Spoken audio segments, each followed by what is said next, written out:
All right, a very, very good morning to you. Thank you so much. How is your Monday so far?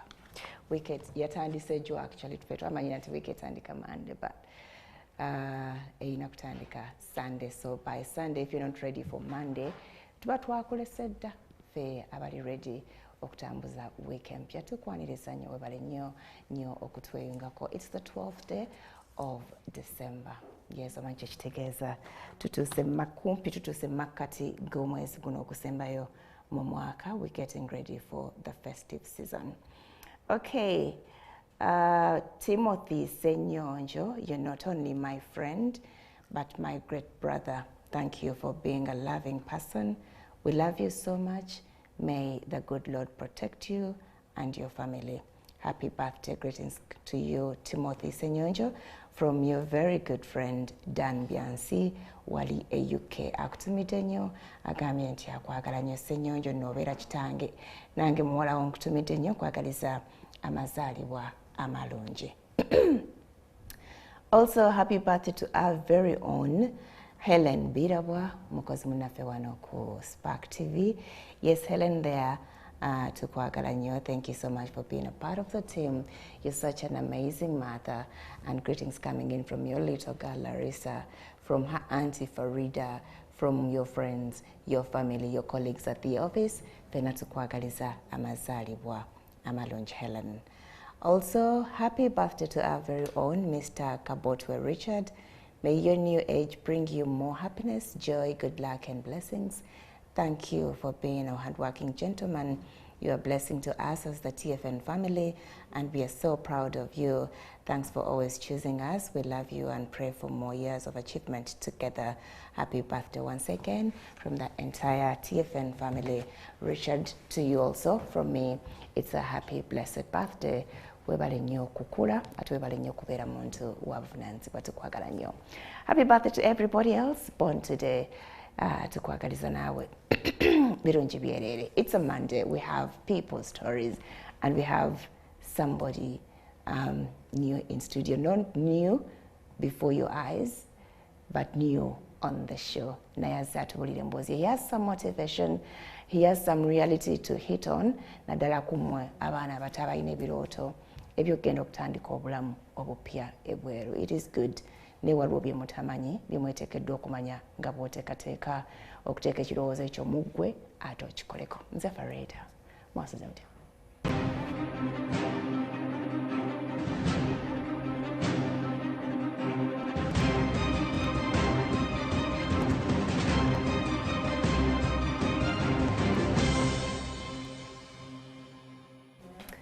Okay, once again, good morning and thank you so much for joining us. Lero mu studio tulina omwami muna Uganda atenga mu America. He calls himself Mr. Motivator. His real name is Roge Banye. Yali mwami muzinyi twamumanya nnyo ebiseera ebyo nga tanyenya kiwato wulululu nayimbako. Okyayimba Roge? Nyimbira ddala. Okay, mwami muyimbi azalina n'akayimba akapya. But how he got to America is a story gy'anyumya nga ddingana, and besides everything we know about him, also atuyambeko okutegeera byetuteekeddwa okumanya as we plan to move. Good morning. Morning, how are you? Okyamanyi Oluganda? Ndumanyi. Ne accent yaffe? Yes. Okay. Sagala nnyo ku-exaggerating a life. I like to stay the same. Ze bwe nakomawo namalayo weeks 2 zokka mu America. Najja nga ndwerabidde. Olimba. Yes. Yeah, some people want that. So cigarette the same. Actually, kikuyamba nnyo ng'osigadde the same. Yes. You have an identity. Yes. Okugamba otya wavuddeyo oba was it just tulabako? Maze wano kati ndooza myezi 5. Nga tebatera kulwawo. Batuuka wano sente ne zibagwako mangu ne badda. Ne badduka. Naye nze nnina bye nkola. Njagala nnyo okwezimba kati ne mu kwezimba ewaka. Ninawo projects zenkola. Obadde oludde okujja bukyangu ogenda? No, natandika okukomawo mu Uganda 2017. Era ever since it is a must. Buli mwaka? Mu kifo ky'ogenda ku vacation in a different state, I do it here. Yes. Okay, you were doing, I think, well before you left. Yes. In the industry. Nice. Kyekyakubagula. Life. ebintu bikyuka. I don't think I would have stayed the same. Byali bitandise byali tebitandise. I'm thinking botandika okuinvolving abantu in your life. Abamu ne bakugendako ensi eyina engeri gyetandika okutamamu. Ne bakugenda kazi ne bafa oba ne mutandika kati okwekutulamu ne mwawukana biki ebintu bwe bityo. So you were disappointed in somewhere and you wanted to move. I just wanted to leave. Okay. It wasn't my decision. I was forced by the situation. The situation. Akasente nga tekakyayingira. Sente nze tezimbulangako kuba mmanyi okuzinoonya nkulidde ku street. Yes. Okay. Bakuzaala Fort Portal? Banzaala nazaalibwa Fort Portal, Everica Hospital. Naye nga family yange eri Kasese. Yes. So oli Mutooro Mukonjo? No, ndi Mukiga. Tata wange Mukiga, mama wange Mukiga, so ndi Mukiga proper. Okay. Omusigi. Omusigi. Yes. Wakulira muno kuba oluganda olukuba budinda? Nakulira ku street. Buli muntu yenna akulidde ku street wane Kampala yogera Luganda. Kobere Mutooro, kobere Musoga, kobere Muki, oluganda lukukwata. Okay, bwogamba nakulira ku street otegeeza ki? Okusulako oba okuyiiya ng'okyali mwana? Kusula ku street byonna. Kiki baali bakoleseewo abazadde? No, tata wange yafa. So bwe yafa nali nyina okunoonya life. Yafa okyali mwana? Nali 15 oba 14. Yes. So nasalawo okunoonyawo okulaga n'ekyokukola. Mami ng'ense musobedde? Mami wange gyali. Naye of course nga abaana bwe muviibwako kitammwe nga abaagala nnyo ng'ate yabasasulira everything. Ekisiba kisigalidde kuyingira street. N'ekirungi street yange gye nayingira teyali ya bubbi kusala nsawo, nasigaliramu ekyo nti nnoonya future. Olwova Kasese okulumba Kampala oba mwali mutandise? Nava Kasese okulumba Kampala. Nga tolina any plan? Ate it is because nti ye yali yandeetako e Kampala nenjiraba. Yes. Okay. Nga mwana jjanga awerekeddeko taata wawe? Si nti mwabeerawo oba oliwa uncle for 3 days? No. So Kampala yo nali njiraba nga bwolaba America nga ndi eri. So nali nyina okujja mu kibuga ntetenkanye. So bw'otuuka otandikira? Bwe ntuuka gye nali nyina okugenda straight wali wa stepmother wange, mama wange omulala abeera Luzira ekirombe. So gye naddukira. Nakwaniriza? Nanyaniriza nembeerawo life negenda bwetyo naye nga ng'omwana oba ng'omwana aviiriddwako kitaawe nabaako n'ebintu nange byenjagala okukola maybe nga tetukkiriziganya. So na ending up nga nkyusa enviiri zange nzitintinga bw'oba onzijukirawo obuviiri bwange nga mbukola bwentyo. Wali otandise okuzina? Nali mukubi w'amazina okuva e Kasese. Nagakubiranga ddala kuba twafunangayo zino promotion zibana bajja n'ebimotoka mugenda kuwangula kino na kino ebyo natwalanga bingi. So nagenda okuva eyo nga ndimu omuziki. Ngeri olikoze? Tata wa hiya naye yali muzinyi? Yali musajja? Tata wange naye yali wa music, yalina discotheque, yabeeranga mu bifaananyi, video coverage. So nze nagenda okukula nga omuziki nguyingira. Okay, n'ojja ogambeko okukubira e Kampala? Kangukubira e Kampala. Nali simanyi nti nja kufuuka kyendi not until we natandika okugendako mu bifo ebiri mu karaoke's nga Angenoi eyo nagikubirangamu nnyo amazina nga neefudde tabu ng'oluusi tukola saako mu kiraabu eyo nenzinira mu makati ng'abantu banfuuwa. Njukira nga abatakkiriza nnyo baana bato okuyingira Angenoi. Nali ntandise okukula okitegeera. Nali ntandise okukula. So abantu bakulabira notandika okubeera mu bandabira nali wa muziki just nze oli kuba mukwano gwange kunjagalako music kuzina. Okay. Olwo bakutandika oku identifying okuteeka mu music videos zaabwe era bakusange nga Halima Namakula yanteekako mu video ye yali akimanyi ndi good dancer kuba yandabanga. Then nakolanga ne bu shows nze nagendanga ne ku weddings. Wagamba nze bazinira? Nga bampita bali bandabyeko. Nabeerangako ne ku TV shows ezo nga mbeerako ku late shows biki ebyo. Okay. so ekyo kimala mu bbanga kino osalawo n'ogamba kantandika okuyimba okutandika okuyimba oba okuva mu Uganda. Wayimbako zinyimba ki? Nyina oluyimba lwe nakola after nga maze okuwulira Chameleone ng'akubye Mama Mia. Nange ne ngamba kanziruke Nairobi nkolereyo oluyimba nalukola n'Omunakenya. Nga wayina sente. Nze ngambe nali mutetenkanya nafunanga sente mu bantu. Okay. N'okola luliwa? Nenkola oluyimba baluyita Shake Your Body. Terwatambula. Lwaki? Osali oluyimba lwateeka mu sente empitirivu olulinyira ne baasi. Music yabaddemu enkokola kuva dda. Yes. So nalukola oba wamukisa nti abantu bayinza obutakusiima. It doesn't matter how good you are. It is not mukisa. Music si kyangu kulaba nga oluyimba lwo luyiseewo. So komawo ne walulindira ddala ne balumastering n'ojja. Byonna ne tululeeta wano ntandika okuluyimba nga mu karaoke. Mu karaoke mwe twajjanga ssente. Sigamba nti oluyimba lulina kuba nga lukubye hit. Kuba oluyimba lwo wano lupushinga walinanga kuyimba ku buli event yonna eriwo. Yes. So ogenda okulaba abantu si baliko rate lwafuna airplay. Naye ng'ate bwenzina abantu batunulira nnyo okuzina kwange okusinga music. Yeah. Kitegeeza dance yali ekikyo. Dance yali ekuba.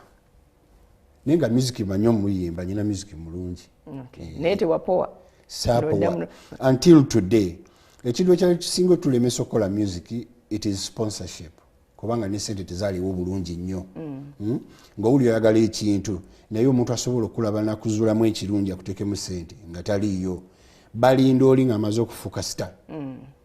Ne balyoka bajja. Yes. Okay. So when music bwamala okugaana music teyagaana. Ogamba ng'okuyimba tebyagaana. Sente ze zaabula kubeera nga nsobola okwesponsoring okukola nga audio nkole video byalinga expensive. Yes. Naye nga ffe twaliwo wano mu kibuga. Mwaliwo mbajjukira. Twali tutabuse nze nali nfukidde ddala sita mu mazina. Wagenda mu music videos meka? Sizijjukira bulungi oba ziringa nnya. Kubanga nze omuntu okundeeta nteeke mu video ye yalinga w'amaanyi ng'amanyiddwa. Ng'osasula sente nyingi obanga gw'okolera baalinnya? Nze nkolera baalinnya. Era nga basponsa kye bakola? Ng'obadde ova okwogerako. Asooka kulaba naawe ng'ovuddeyo alabe kyateekamu kijjayo. Yes. But it was nice. It was fun kusinziira ku myaka gye waliko ebiseera ebyo. Naliko n'ekibuga kyali kirungi twali tutabuse muno. Nga bw'owulira abayimbi bonna abanenenene abaliwo era naalimu eyo group. Nga bw'otambula nabo. Ani gwe wali osinga okwekwatako bw'oti? Omuntu gwe nakula nga njagala music we era naye ebiseera bye yali yakatandika bulungi nga yakakuba abanjigirigiri pawanageya yali Chameleone. Kuba style ye style gye ngwambu emba nnyimba. Yes. So Chameleone yali kyali wange nnyo ne Bebe Cool. Bebe Cool naye yali ekyali wange nnyo ne Bobby Wine naye yali kyali wange naye bino ebyokusaalisa bino tuli mu kiraabu nze n'obusente n'abugira waati n'abundaga n'akufuuwa. Si kunfuuwa nga bwomanyi twali ba street nno nga tweyagala twemanyi.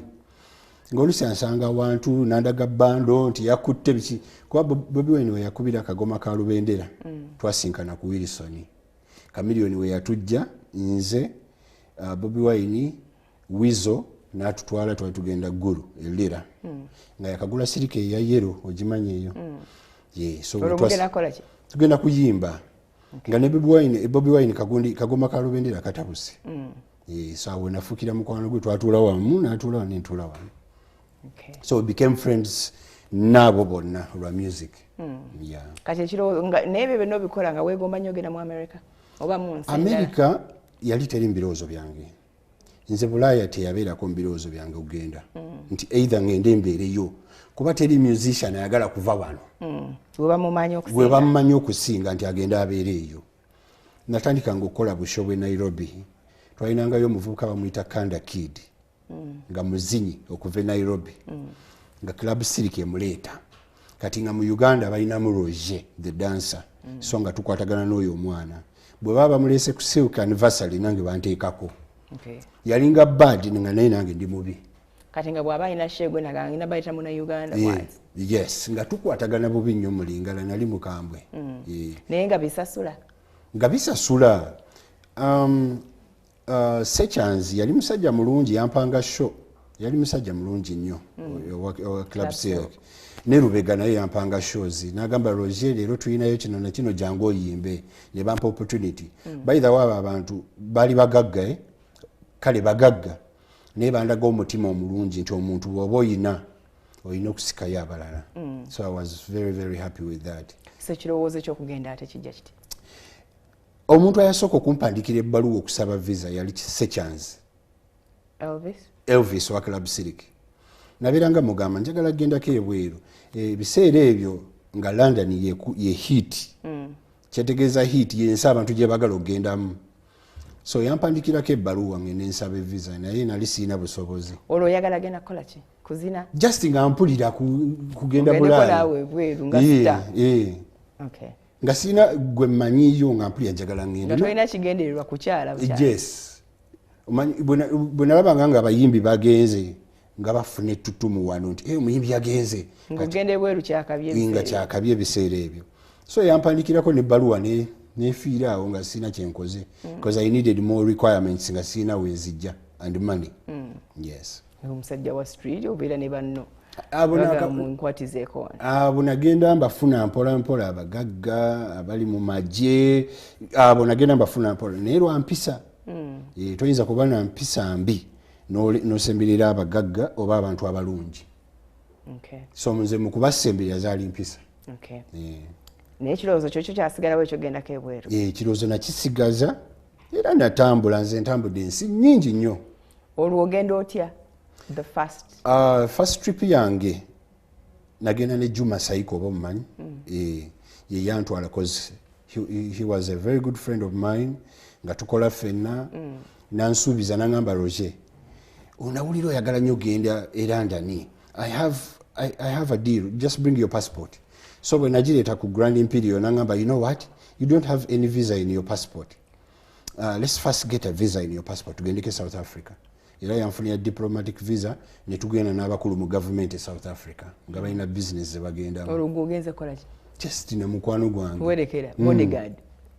Nampamu ni ku Center House okugenda osaleko enviri yansazaako enviri zange oyo. Walikoze oyo naziri eza yellow. Yes.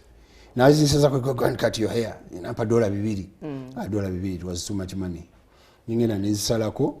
Tewakayana. Asakayana. Ngaga yogedde. Ate enviri okayana zikula era bwe nakomawo nenzizaako. Ntugenda nampa sente nezi shopping. I was happy with him. Yes. Then nenvayo nenkomawo. Yali trip yange yasooka. Eyaddako nagenda Bangkok, Thailand. Okay. Naye katsoke tuwummulemu. Olabika trips zaali nyingi. Nina emboozi nyingi tuyinza osula wano. Eri twagala tusulewo tunosoma Akawungeezi leero. All right, let's take a break. Tuyina Roge Banye. Roge Banye. Banye. Yes. Roger yaba Roger. Roger Mugisha yampa Roger kuba fena twali ba Roger. Nakuwerya Roger. Yena ngamba nti let's call you Roger. Okweyawula? Yes. Tunaana kunyumiza bya shadows enjo. Shadows bingi. Take over, please, don't go away.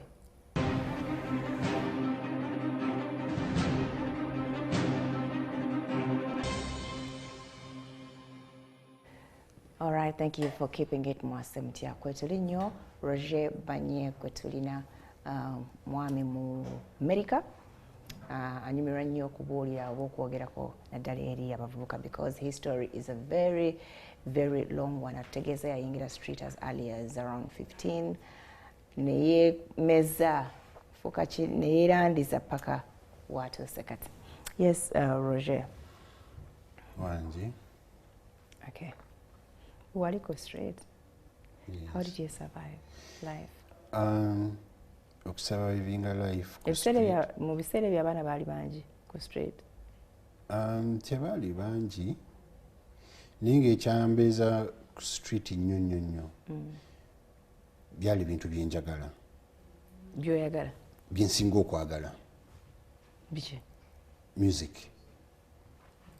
Ate nga kyekintu kyendaba ekiyinza okuntuusa wenjagala. kubanga eventually wamala n'ofuna okay waito nabakola mikwano gyoyinza kwekwatako bw'oti banagikutwala ewaajo banagikupangira n'otandika life eri nno mu mwana off the street oba yakunyumira n'ogamba kanjira nkyaliko paka bwentuuka nempulira nga neetengerete. Nze okubeera ku street nemba nga ntandise okubonabona ku street nava wa step mother wange wenabeeranga eruzira ng'ebintu ebimu byenkola sometimes tebimusanyusa nga bwe nakyusa enviiri zange nezitekamu blonde ndi mu bya music nga bw'obeera omuzadde olowooza nti omwana oyo aba agenze kufuuka muyaayi akyusa enviiri biki ebyo nga tetukkaanya omanyi omwana bwe muba nga mutandise okubeera nga musika emiguwa naawe ng'omwana obyako n'ebyoyagala olaba omuzadde agezaako kusika akulemesa. So I decided to go on the street nyingire eyo mbere n'emikwano gyange gye nnyinawo emitonotono kati ng'oluusi bwe ngenda mu kiraabu n'enkomawo nga kimuyisa bubi, which is I would understand ng'omuntu kuba toyinza kulaba mwana mukubi wa bidongo kubanga you don't know omwana ono oba agenda kufuuka kiki in future oba kiki kyatunuulira. Omanyi kati ngaffe Abafirika tetuteera kuzuula talenti z'abaana oba omwana ekintu kyayagala ng'omuzungu. Omuzungu ye omwana alabirawo omuntu ekintu kyayagala kyamusapootingamu. Ate n'ebiseera ebyo industry eyo si kyekintu abazadde kye batunuulira nti kirina mu future. Yes.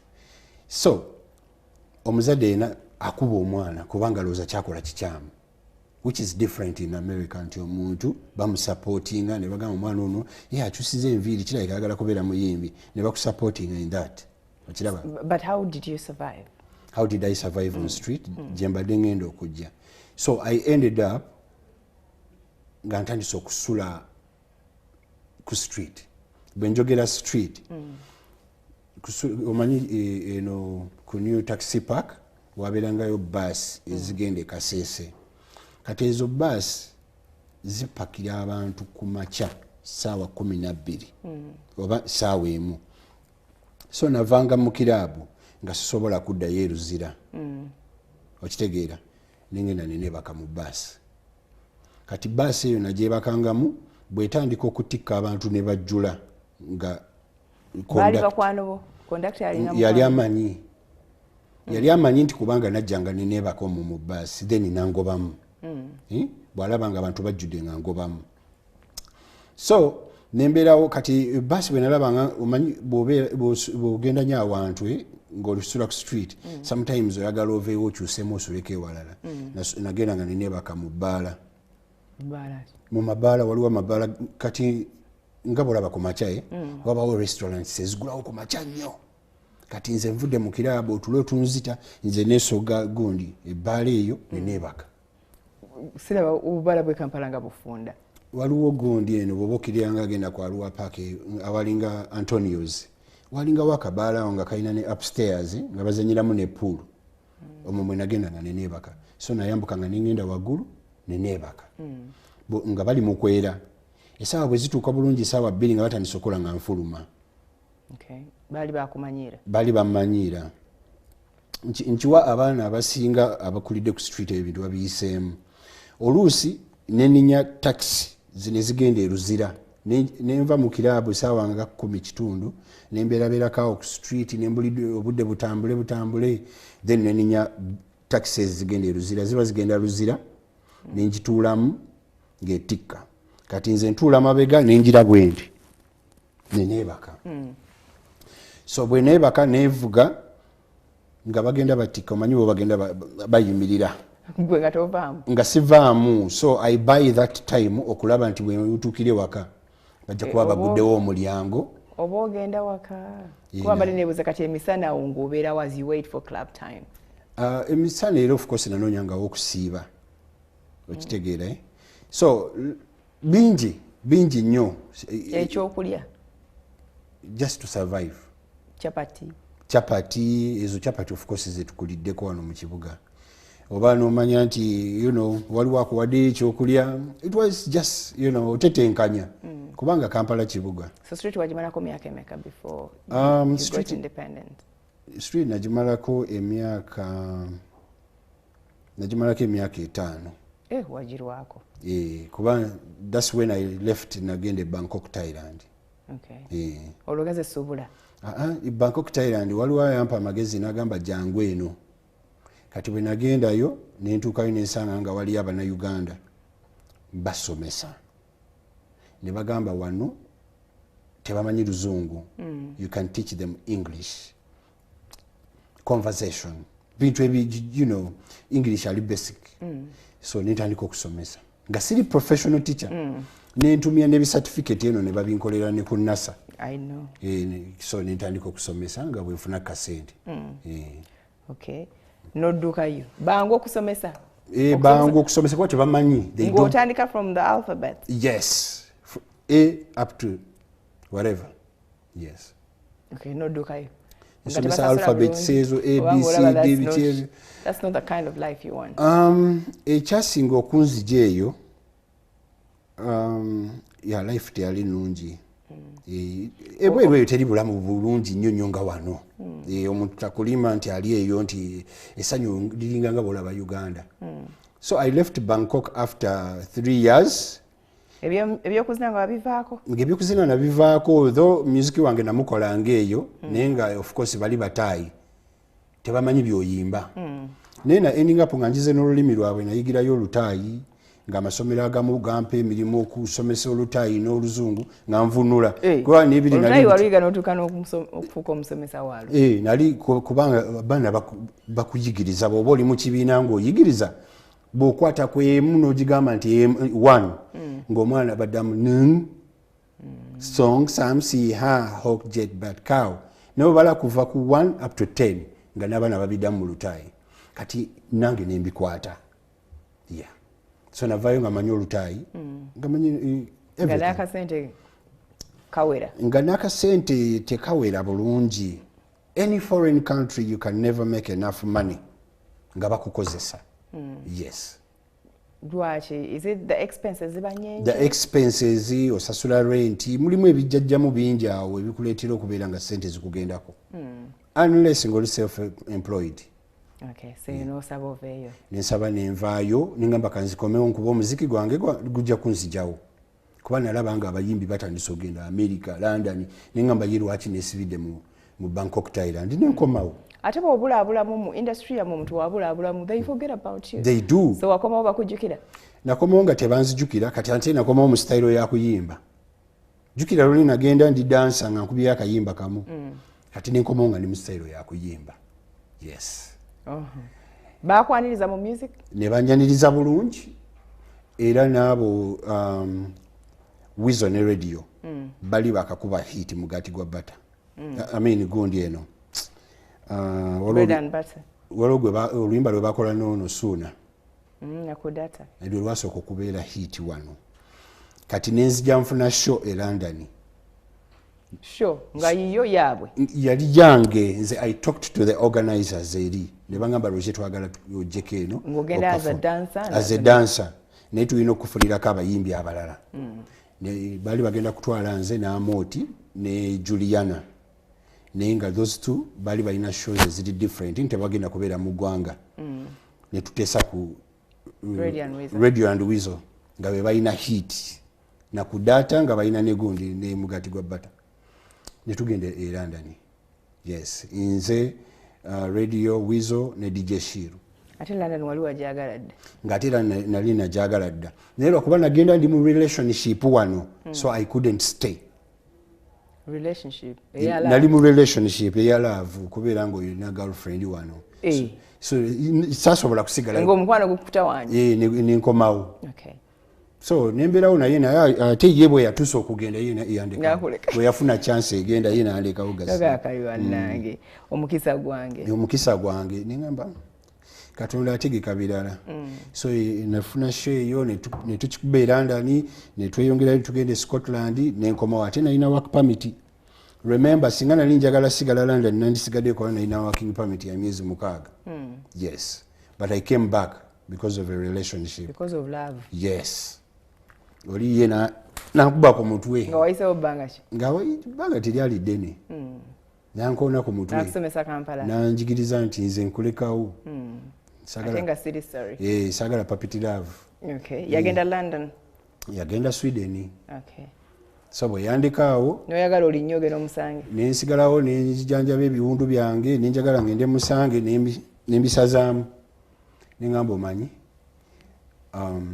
agenze eyo oli abeere nga just kundabako bulabi nga ali mu bibye byesigenda kukoonako ennyo agenze America asinga era nenkola ki nenkiteesaako ne Juma Saiko ne mugaa mwana nangamba nti I know Roge biki yakuleseewo don't worry you know you'll do something else era we nafunira invitation egenda mu America wali omalidde mbweno ngenda kubeerayo wa mu America ngenda nali simanyi nti ngenda kubeerayo naye olwokubeera nti nali miserable ndi desperate n'akasente tekaliwo kaliwoko naye oli yagenda kuba kali kaweddewo so kati awo nekinjigiriza ekyo nakyo omusimbi gulina okubaawo nkubuulidde buli ensi eno you have to have money to earn respect nezo ensowera okukoonako zenyini tezikuwunyako nga tolina kikuwunyako nga sente. Okay. So status yali olaba nga erinnya olikoze teririiko sente. Yes. Kanve wano. Ningamba kangende. Naye ng'eyo olina gw'omanyiyo gy'olaga. N'Amerika nalinayo just muntu gwe nali manyi nga family member. Naye nga naye mutya simanyi of fear gye nalina yali nyingi ey'okubonaabona nnyo ku street nga n'abantu mbatya. Nga kugamba ndabika ng'ekizibu eri buli muntu omanyi omuntu okubeera nga akwegobako akwenyinyala you feel like musajja omulamba ayimba. Yes, you're not liked. Olwa life eri embi eyo okubeera ku street ennyo abamu teyabavaamu nze life eyo ku street tesobola kunvaamu era kyova olaba nze ntunulira nnyo omuntu ne mulabamu ekirungi ng'omwana gw'olaba ku street nti talina kyali nze manyi mu future okitegeera nze manyi mu future nti oyo omwana ayinza okufuuka problem so I respect abantu. So walinnya bulinnya n'ogamba ekijja kijje nga nyinamu n'abamu benjogeddeko nabo nga event yemu gye ŋŋendako nga gye bagendako be nasookamu okusaba invitation banyambe convention eyali e Chicago. So benasooka okugamba nti munyambe ne bagaana mumpe nsobola okukola ntambuddeko mu nsi ezimu so ofuna visa ne banyima invitation naye omuntu omulala yagimba era ne tusinkana e Chicago mu labbi n'oyo omuntu ayanyima invitation nankubako n'amaaso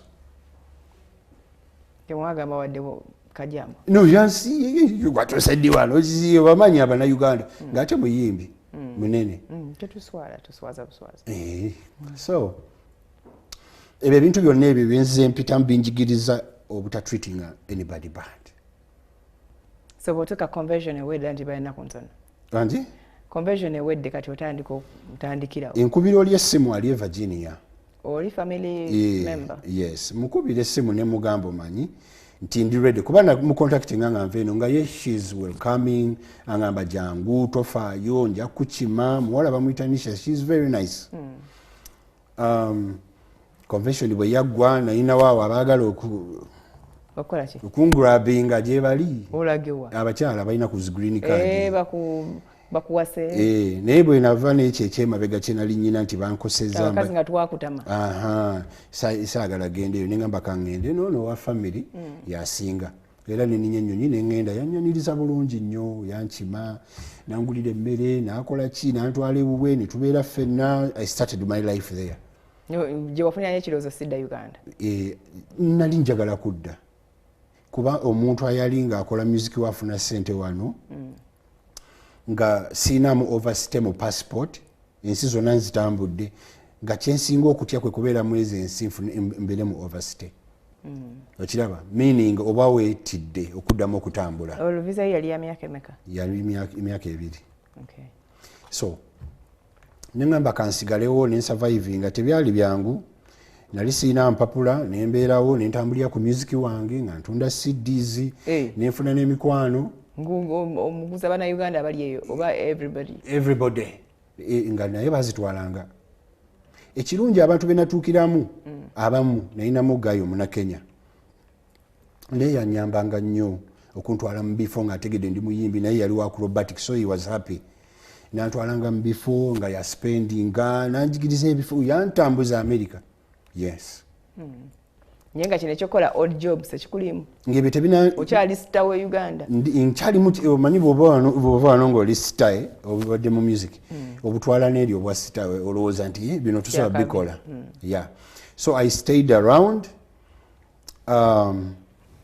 nentunda CDs zange nembeerawo nenfunayo abaŋŋamba nti jangu tujja kuwa empapulo zikoleremu nembitya nze ne muntu atya okuzza emisango nembitya nembeerawo nenzija nentusa ekiseera nenfuna omulimu I applied for a job kola mu Industralia Industralia gye nali nkolamu batunda basuubula bigondi ebyo fruits watermelon green peppers butungulu biki gwali omulimu gwange gwasooka mu America but I was very excited ogufuna olonga amalala go bwasitaga kuvuddemu gatandise okunvaamu ng'ate n'ekirala tuyingira munda budde bwa kiro oba misana muyingira mu kizimbe teri akulaba obeera oyambadde ebigundi ebikubikirira empewo no munda mulimu wa freezing olw'okubeera batunda ogamba erimu gye wagenda okukola yes okay mu freezing mu kizimbe lwakuba mulimu fresh food so mubeeramu empewo nyingi so nayambalanga ebintu ebyo okwebikirira naye of course temulimu bannayuganda nti bali bajja kundaba naye obeera okifiiringa mulimu ninkola ntya bino ebintu bino but I got used kyekyagaana ndooza n'okufuna empapula z'abantu ozikolera because most people do that yes most people do that but Ugandans will stab you your fellow Ugandans bw'okola ebyo akustabinga singa mufuna misunderstandings yagenda okureportinga teri mulala ate ofuna obuzibu yeah so I stayed there nenkola ekyo ekirimu era nentandika okubeerako ku internet biki nga bwenoonya ebintu ebirala nenfunako gundi website ey'abachina abatundako amasimu nentandika okugulayo ku masimu nga bwe ngatunda ngatundira mweyo factory mwenkolera nga nguzaabo kuba esimu ze China ziri cheap so China bakola iPhone nga mu America eri mu $5 China eri ku $10 so nze nazireetanga nenjitunda $2 nga 2 oba 3 nengobako sente nensonda sente nalinde gyesalinze ne Uber nenga sina motoka ne wangamba neetaaga motoka ya miryango ena okitegedde yaba passenger so when I registered nali sina motoka nembeera waawo kati nentandika okutunda amasimu nentunda okyabeera n'ennisha nali sikyabeera naye nali nvuddeyo nga nzize Maryland wanisha waviirayo ki navaayo lwakuba I just wanted to move independence yes nengamba kati omuntu bw'abaako alina wakutuusiza you just have to go nengamba kange nembeera e Maryland nenfunayo ka basement mwe nabeeranga tewatandikira wa muntu nabeera mu ka basement ngera nkisosola $3 so nembeera eyo nentandika okutunda amasimu nentunda amasimu nga bwensonda sente zange so mukwano gwange najjalaba akamotoka ka Chrysler kali ka Chrysler ka convertible nangamba Roge waliwo akamotoka kendabye osobola okagula nogira nga okozesa kuba yanvuganga nga ntwala ku mulimu nga bwankomyawo kali ka $10,000 nga kalabika bulungi nenkagula nentandika okusurvivingira mwako Uber no Chrysler town kali ka convertible ka miryango 2 nga kako kange just kakuntwalanga ku mulimu okoyo okulinya public means yes naye mu kutunda aga amasimu nasonda nempeza $10,000 nengula Dodge Caliber bagita Dodge Caliber motoka za America so eyo gye nagenda nendegistaringa mu Uber nenkola yoko first week nenkola $15 sadda mabega Industralia nenjita kati n'amasimu n'ogenda nago maaso n'amasimu nengata kasita nafuna nti nguze emmotoka mu masimu nenkita naye ng'eyo kampani gyeri jjukira naaga amasimu nagatundiranga mu buvubi kubanga agamu geekyanganga bakasitoma bengaguziza ne bagamba nti gana amasimu nga sigawan inga ngeri waffe China so nagatundiranga mbuvubi naye kasita nafunamu emotoka nengata nenvuga Uber era sadda mabega nembera self employed ever since mpaka kati nga nekozesa nentandika nenkolayo ka studio nkola birthday parties pictures video coverage nentandika okutetenkanya mu America era motoka nentandika okugulaga ebbeeyi nga kyusa ngula cash credit nentandika okugagula olo you move freely empapula tezikutawanya empapula nafuna green card eyo story sigigenzeeko naye nali ndateekayo dde empapula zange nezijja nfuna green card waisewo bbanga ki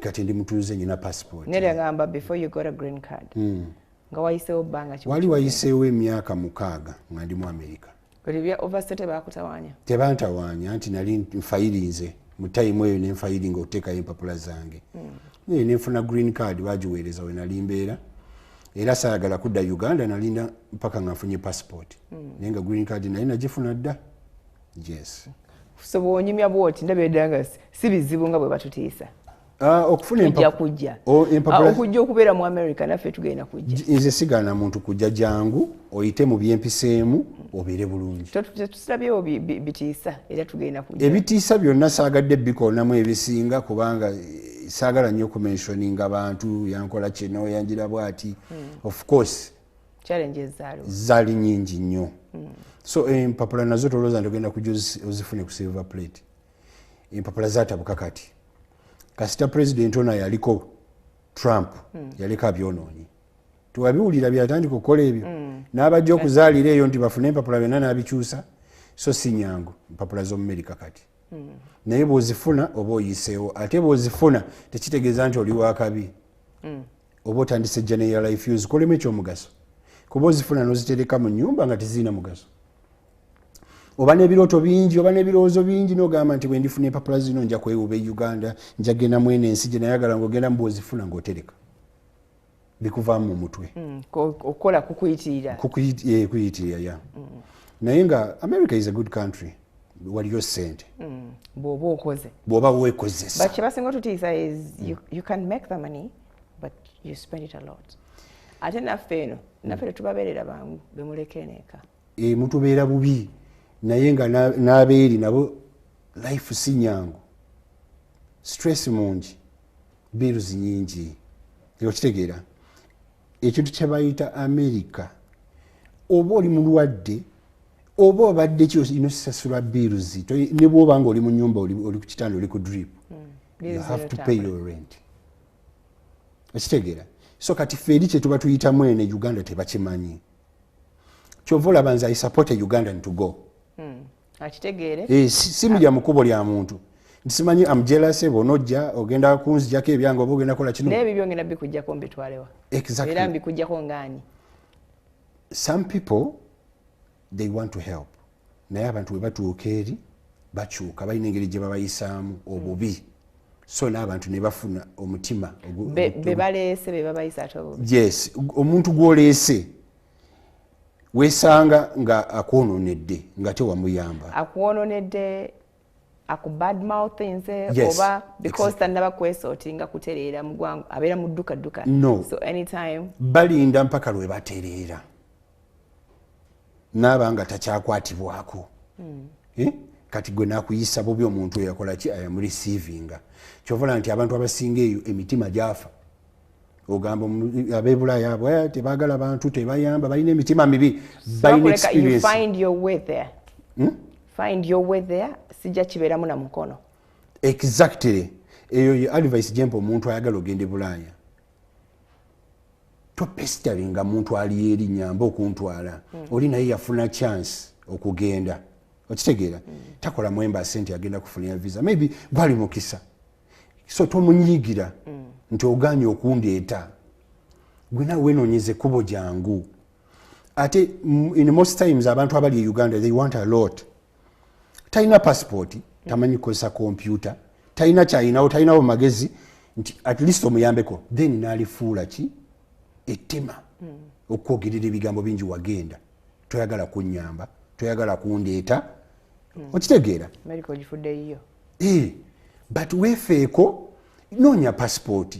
Nze ndi muno kale ndi family member oba ndi muganda wo noonya passport obeko wootuuka ngamba omanyi ntuuseeko wano nyambaako kino. Believe me, omuntu ali e Bulaaya alina stress amala tayagala kwongerako. Tekitegeera. So bali nabo emitima gyafa. Kyekyo kyowulira nti tebayamba oba balina emitima mibi. Omunnayuganda ali e Bulaaya tayamba. Kiri ku bannayuganda Africa abalala nakiwulirako ne mba Nigeria nabo nga beerya. Naye ndowooza ekyaffe kikambwe nnyo. Abannayuganda tebeeyagaliza. Oba kyekyagaana ogende Boston. Nze ogende Boston. Bwe wali onoonya life to survive. Naye nga saagala nnyo okubeera mu bifo ebirimu sijja kwogerera bubi abantu abali e Boston kuba wali abannayuganda. Natuukira mu Washington. Ate saagala kyusa state. Ne state gye nandikyusizaamu nengendamu yali California, downtown Hollywood. Kuba natuukayo nenjagalayo. Naye wali abannayuganda. Naye nabo beeri okufa obufi. Ogenda owulira nti eno tetweyagalirako ddala. Ne mumerira nti tetweyagalirako ddala. Ate obuzibu obeera okola bibyo. Naye ng'owulira nti abantu tebakwagala. Bakwogerera ku masimu bino biki. Ate ffe nga tulowooza muli bize. Kati abantu abali bize empala n'eri kuli. Era singa amalogo gakola e Bulaaya buli omu yalibadde aloga munne. Ate nga ffe tulowooza civilization ziri mu ezo ensi. You get busy, you don't have time for other people. Naye ndowooza kano kaffe ka buwangwa. Kasita afuna ekiseera kye ng'ali mu nnyumba ye nga ali free ng'akuba amasimu atandika okukubira munne. They talk, they backbite. Okiraba omutima gw'omubi tebaagala kumanya. Basaana okulopa kubanze bonjogerako just okwogera it is okay. Bw'obanga togenze nti agenze mu babuyinza omanyi bulungi sinaba kwesortinga mu byokubeerawo kwangaawo togenze kumpaayo with an intention to have me thrown back to my country general. You don't trust them. Basobola n'okikola ekyo. Omunnayuganda yakulaba ku airport ng'oli mu buzibu neyeekweka emabega w'omuzungu n'agamba nti oyo bamuzeeyo oyo. Munnayuganda alina omutima ogusobola okukola ekintu ekyo. Bali tough, they don't play. Katukomewo. Tuwumulamu katana. Please don't go away.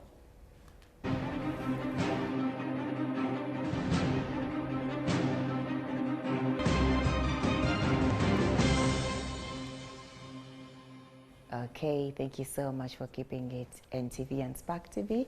Yes, now watulengerera ku Facebook Kajambo plus those on YouTube. Namwe muli batabu nnyo Roge Banye mwami muyimbi yali muzinyi. Okyasobola okuzina? Nsobola. N'ebino ebyaffe ebya casual. Nsobola. Okubibyamu katono. Okubibyamu katono. Ogamba wano? Sigamba nti tubimbizeemu naye okyasobola okuzina biri ebyokukola sente. Yes. Naye lwakuba ndi muzito nnyo. Wafuna sente anti.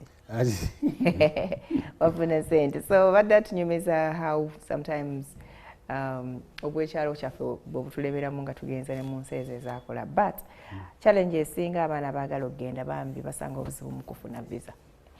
To guiding I understand kati ebiwa bikugukamu you even help some people. Yeah, I do. What must I know nga njagala okufuna visa okujja mu nsi ezo? Visa zaatabukamu katono kozi nze mbikolako research nnyo era nnyambidde ddala abantu abasinga okutambula. First of all kisinziira oyagala genda kukola ki? What are you going to attend? Muntu akuyita kumuvisitinga ogenda ku attendinga conference ogenze under green card nti oli mufumbo kisinziira kati osobola katugambe waliwo olinga ebyo byonna byonna talinaako naye ayagala genda mu America asooka abiveeko? No, abasinga ntera nnyo bafunira conference. Waliyo conferences nyingi ezibeerayo mwezi ensi ate buli kanaku wabayo conference kati kisinziira ne ku profession. Nze bwe mba nkufunira ekintu kyogenderako nsooka kumanya profession yo okola mulimu ki okolera mu company ki kubanga also those companies gye ziri ebweru zitera nnyo okubeera ne conferences zaabwe katugambe okola mu security wayinza okubaayo nga waliyo conference ya security katugambe okola mu banka wayinza okubaayo conference ya babanka or whatever katugambe okola mu casino wabeerayo conference za casino wabeerayo conference za AIDS bingi katugambe oli married olina musajja wo oyagala kujja mu America nsobola okuadvise nga mujje ku honeymoon osobola okufuna tour company nekuwandikira ebbaluwa n'obasasula nti bwe bagenda obba receiving okubatambuza mugenda kusula wali biki ne mukozesa all those documents okusaba visa ate okusaba visa tekibeerako nti oli mugagga olina ssente buli muntu asobola kubanga eyo America tusinkaneno n'abantu abakolanga mu mabanka nga gwe wabeeranga ku street nga mukola mu company yemu nga mufuna paycheck nga ssente ze zimu so ezo ensi teziriiko nti oli muwanvu oli mumpi oli mulema oli mugezi nnyo anyone can make it in life if at all I can make it in ava ku street how about you can an ordinary girl ali wali ewaabwe ekireka amaze okusoma sit on her computer n'atandika okwekolera application they can what I would advise them kwe kugenda ku internet ebintu kwebiri genda ku YouTube osobola okufunayo abantu nze sina YouTube channel sibikolera ku YouTube mbikolera ku Facebook yange ofunayo abantu ababikola na ku advising ajuza boti application obakola boti ne boti bwoba ovudde mu ssomero nsobola okufunira essomero katugambe nti wamala S4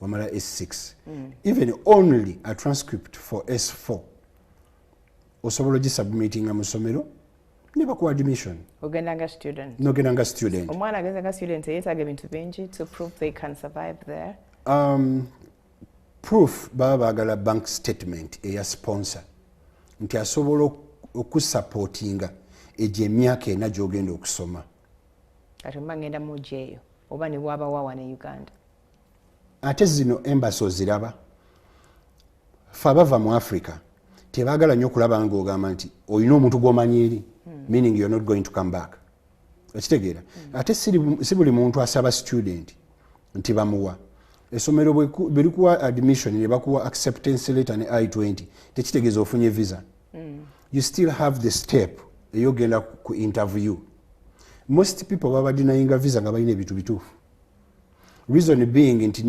waliyo n'abagendayo nga balina fake Abannayuganda bayitiriza okukola fake ne battira ne bana balina ebintu ebituufu so embassy zibamanyi oli nagenda mu embassy alina ebintu bituufu n'avaamu ne bamumma n'omulala nayingiramu n'ali fake bw'atyo so bakimanyiridde okiraba so katona alina ebituufu kyekimumisa visa kubanga owa fake yayingiddeyo ne bamulaba anti kati ye bamukakasiza ali fake ebyange babikakasiza biri authentic so kyeki bakinyemesa engeri gyenjogeramu nabo no beekwasa even n'engeri gy'oyogeramu nabo your body language okay bano abazungu bw'oba oyogera naye oba olina mutunuya mu maaso ng'akubuuza ebibuuzo bw'otunula eno emabbali agamba olimba akumma that is America balaba your body language bamanya nti ono alimba okiraba and in most times bw'ogenda ku interview bakubuuza ebiri mu application gyewateekayo they do not even bother okusaba byogenze nabyo most people babawa visa nga tebakutene ku China okitegeera so ezo American form applications zisumbuwanya abantu okuzijjuza ne beerabira nti when I'm filling in this application nyina okusavingako pages ezimu nzitereke nzijjukire kati gogenda weesunze kubanga ositudde bank statement wawulidde nga bajogerako olina marriage certificate olina birth certificate byogenda weesunze nabyo n'ebyapa n'ogenda nabyo they are going to concentrate what is in the application because whenever he's interviewing you ava ku computer n'akutunuulira n'ava ku computer alabe nti oli very conversant nibyo wabagambye yes so advice gyempa abantu but it doesn't mean that you shouldn't try nze njagala abantu bagezeeko waliyo abantu bebamya emirundi nga 10 ogw'11 ne bamuwa but the problem is that nti you're investing money okiraba kati kino natandika nokigamba abantu don't sell off your stuff because you want okufuna visa lwaki otunda ennyumba yo lwaki otunda emmotoka nejolaga tomanyiiyo and in most cases omuntu oli 40-35 years old otunda ebintu byo tomanyi kyogenda kukola bulaaya ebulaaya okutuukayo okakinge app oberenga Roge akomawo mu Uganda okubaako byakola ojja vugawo emyaka 10 oli 35 nongerako 15 toli mu 5 ettako liri guladi ezo ensi bazitondera abaana bato yes tugenda abakulu tugenda naye omwana omuto abakyalina amaanyi bagenda kubeera mu American system basome ebintu ebyo byabaana naye kati nga ffe abakulu we go tetwagala byakusoma twagala sente z'amangu why do you sell off your stuff here oyo aba agenda kulira sente zakulimba genda otunda oleete don't sell off your stuff linda akasente kanoonye mu bintu ebirala mpolampola ekikyo ky'olina kyekikujja mu bunya naye kati tolaba nti nze bwe sikwadvisinga nze ava eri nenkubulira embeera eriyo mba nkwonoonedde nyina okukubulira ekituufu ekiri mu America kubanga gw'ojja ne a lot of expectations nti ngenda tuuka mu America nfune buli kimu ngenda va wano nga ndi lubuto bangamba bwe ngenda n'olubuto nja kuzaala nfune ssente bampe ennyumba. No my friend, omwana afuna empapula gwe nosigala nga toyina. Tebabawa nyumba, teri nyumba za free unless ng'ogenda kubeera mu shelter. Tubadde tujjanga tulaba wali ennyumba. Tubadde tujjanga tumanyi wali ennyumba. Teri tuzisasulira, buli kimu tukisasulira, teri nyumba za bwereere. Ate medical ndi lubuto nzize sina wentandikira mugenda kundeka nneme kuzaala. Ebyo bajja kuwozaale naye omu America takuwa kintu nga talina waafunira. They don't give free money. Ge mazima. Kati kunza bagenda funira wazo okuzaala. Ate ogenda kufunira wa kuba ozeni oli lubuto bagenda kufunira wa munze. By all means balina we banakukwasiza. Omu America takuwa kintu nga talina wagenda kufuniramu. They don't give free money. Okay. Ozikolerera. So nze advice jempa bana bagala okujja. Opportunities nyingi but you have to try. Tokifiirako. Tokifiirako gamba nti kangezeeko, let me try. Totya kuba ffenna lyekkubo lye twayitamu. Nange nagenda mu kabox ka interview nenjikola n'ebina linsitudde byonna. N'omuzungu teyabikwata nako. Buli namugamba nga nti nyina magazini yino, nyina amawulire. Magazini yaki? Anti nabeeranga mu magazini ziwano, ezo zi Red Pepper, New Vision, Bukedde, nabisitula. Ani yakuwa magezi? Juma Saiko. Naye agampa late kubanga nze nafuluma nnyo mawulire wano. Nangamba never lose that newspaper. Keep it. You'll need it sometime. So nyinako amatono. Nengatwala ku embassy. Era omuzungu yali tanambuza kitu kyonna ngamugamba I have been to London. I have this. Nangamba it's okay. Byonna teyakwatako. Nampa visa. So nga bwe bagimpa n'omulala basobola ogimuwa. Oba nakuza baba batugugolinze dda. Mbeki. Oteka mu gundi ngo bagambe naddala ng'omugambe nti ŋŋendanga ku conference on this oba I am going as an artist. Bakusuubira okuba your name is somewhere on the internet. So bakunoonyerezaako dda. Tebakulimba nti abantu abakola mu embassy tebamanyi ba artist be Uganda. Bwe twali tugenda e London twateekako abantu bana si bayimbi. Nze Wizo Radio ffe twali abayimbi abali music industry. Abalanga si bonna tebabawa. Dho twabakuba ebifaananyi nga omulala akutte gita omulala akutte microphone ebyo twabikola ne babamma bennyini ffe ne batuwa. So babeera bamanyi ate jjukira nti ne mu embassy ezo mubaamu Abannayuganda bakolamu. They are being paid okureportinga. So ekyo yonna kimanya. So bw'otuuka visa you've secured it mukama mulungi otuuse tolina wootuukira but you have to move. Awutandikirawo. Kati nze ng'abeera mu America navaayo nenkikolera abantu maybe ng'abasinga abamu tebanaba kumanya. Nze nasalawo nti omuntu kasita nkubira essimu nange nafunye visa njamuwa ekkubo. Ekkuba zeni? nfunye visa ofunye omukisa ofunye visa toyina wootuukira oyagala genda mu America oyina visa nja kuwa ekkubo ojja kujja nja kurecevinga nja kufuna wenkunyiga ogindi onfunire omulimu ofune ki nkutetenkanye from ewefuuse reception center si reception center kuyamba bantu nti nange ye situation yemu gye nali mukko banyamba meaning nti sobola okuyamba omuntu najja nasula mu ntebe yange kubanga naye aze kunoonya future era sirwa ajja kweyongerayo awo mu ntebe yo mba nkusasula ate onsasulira ki nze mba nkuyambye kubanga nze nkugambe nti nayansuza mu ntebe nange teyansasuza so I don't have to do that to make it a business on my side so ompa maximum time nkuwa time kubanga manyo jagenda nange sijja kukkiriza otule butuuzi nga sikuwadde magezi weeyongereyo those are the things I needed nga nakatuuka